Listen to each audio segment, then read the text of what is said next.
Aaron Zhang, and along with my group members Josh Lee, Victor Brown, and Grey Singh, we work under Doctors Oz Amram and Kevin Pedro with Fermilab in machine learning-based simulations of particle collisions. Alright, so now on to the problem setup.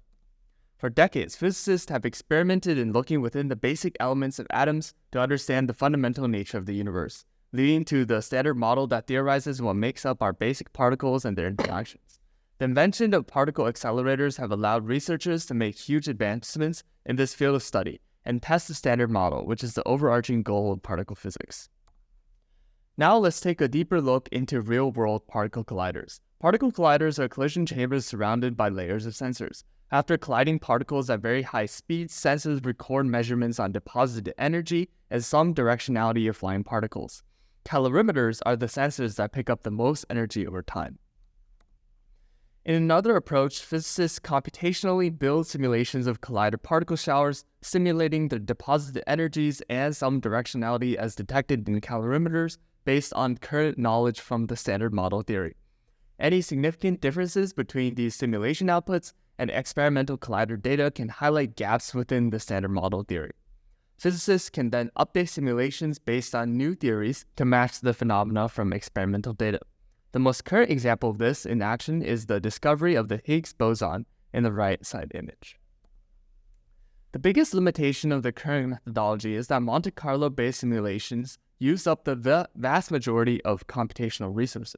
The right plot shows a time clock of CPU hours used to conduct ATLAS, an example of a calorimeter simulation project. 38% of the CPU hours are used for actual Monte Carlo simulations for the whole workflow model, which is shown in blue and outlined in red. This makes this an easy target for optimization to increase efficiency and speed. Let's talk a little bit more about the data we're working with. As mentioned before, a calorimeter is essentially an array of sensors within a cylindrical collision chamber.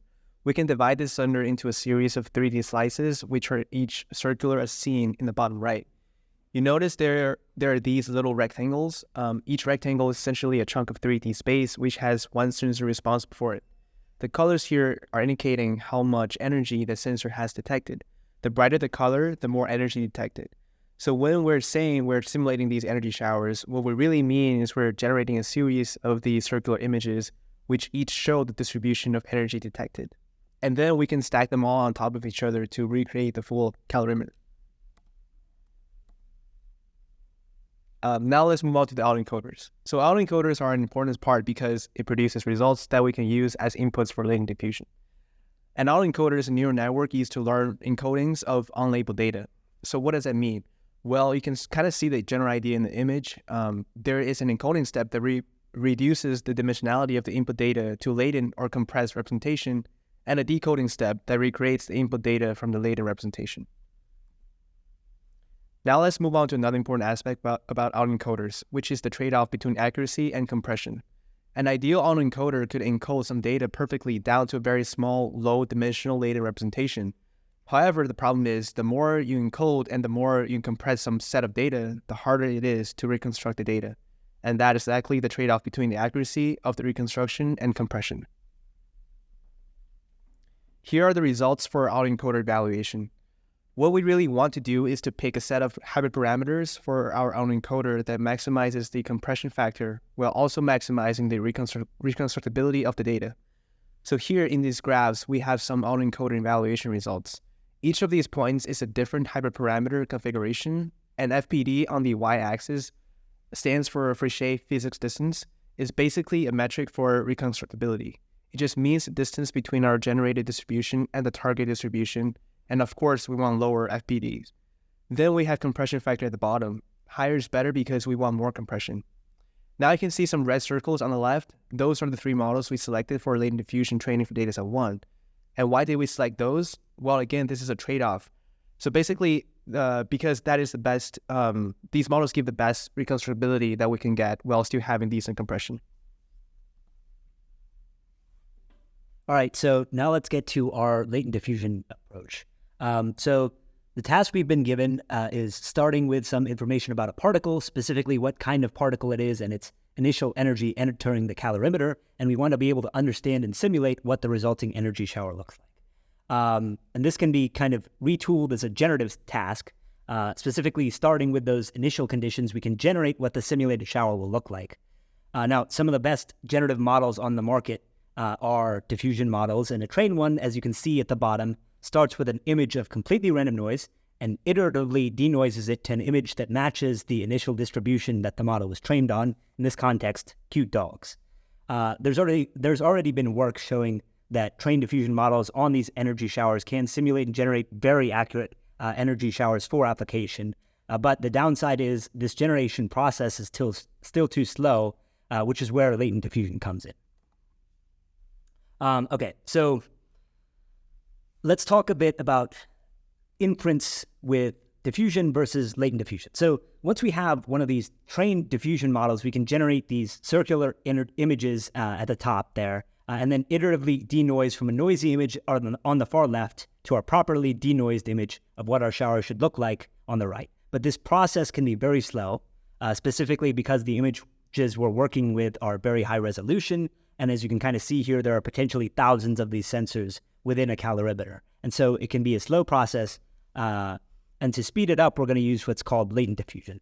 Now, latent diffusion speeds things up by performing the diffusion model on a smaller latent space. You'll see in the middle at the bottom there, we're kind of how we're doing our diffusion process. But on these smaller images, in order to map between the smaller latent space and the original data space, we train an autoencoder ahead of time.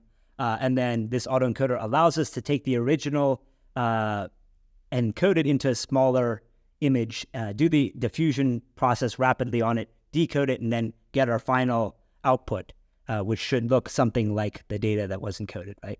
Now, as you can imagine, this pre-trained autoencoder and its accuracy is critical to this process.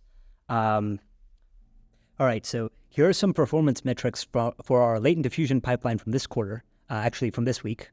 Each of these graphs show the distribution of the normal voxel energies of both the underlying GANT4 data and the samples generated by one of our models, which were each trained with one of the three autoencoders Josh mentioned earlier.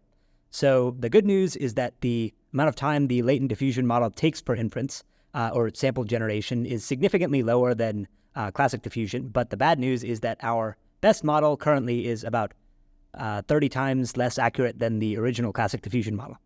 So as you can probably guess, there is a lot of tuning and probably some architecture experimentation that needs to be done next quarter. But the good news is that we finally have a working latent diffusion pipeline. So another way that we wanted to evaluate these autoencoders is visualizing the latent space of the autoencoder. So we're working with inherently very high dimensional data. For reference, each sample in dataset 1 is 5 by 10 by 30 voxels, and each sample dataset 2 is batch size 45 by 9 by 16 voxels. Our autoencoder is tasked then with learning high dimensional patterns within this data, but we can ask the question of how good are the patterns that it's learning. Right now we have an evaluation script that uses various numerical metrics to compare our data to the real data using various distributions, but our thought was that using visual representations of this data and of the data that passes through the autoencoder into the latent space might be able to reveal more information that we can leverage to improve our autoencoder model. So one of the current pipelines that we've improved upon is a PCA pipeline, and this pipeline essentially takes the latent space data and allows us to compare it to the raw data in terms of estimating dimensionality and the number of important variables that can explain variation within these sets of data. So on the right here, you can see two plots. The top of the plot showcases the top 3 principal components and how the data is clustered within them. The bottom is a bar chart with the log scale on the y-axis for all principal components, while the left side compares the principal components in total over here. You can see that this 3D PCA plot is a little more distributed than the previous one. And on the right here, you can see that there's explained variance. You can see two plots. One looks at the explained variance and the encoded data per PCA component, and the one below is looking at the raw data and comparing the first and second PCA components. These visualizations, along with many others, can help us holistically understand what this latent space looks like and how it relates to our raw data to give us a better understanding of how well our autoencoder actually works. So you can see that on the left here, we've got raw data, and on the right, we've got autoencoded data, and the explained variance is very similar right here, but obviously the principal components plots look a little different. And so these are plots of the average shower that we were able to visualize through several layers. you can see that there's a scale right here of energy in giga electron volts that goes from 10 to the negative 3 to 10 to the 3. And it tends to be higher around the center of these layers. As you can see, it's generally brighter, which is what our color scale indicates is larger energy. And you can see right here, as it goes through several of the layers, it increases and then subsequently decreases. So it's better in these like middle layers. And we hope that by being able to plot these showers, we can draw conclusions from them through their visualizations. So in terms of discussing overarching deliverables from this project, first we successfully trained and evaluated an autoencoder with several different hyperparameter combinations and compression factors. Next, we encoded our data into a latent space to speed up sampling and diffusion modeling training. We created a latent diffusion training and evaluation pipeline to evaluate our diffusion model's performance and infer time speed up compared to the regular diffusion pipeline. Finally, we updated our scripts to encode and visualize latent representations. So this outlines our progress this quarter. Thanks for listening. We hope you enjoyed hearing about our project for the Data Science Clinic.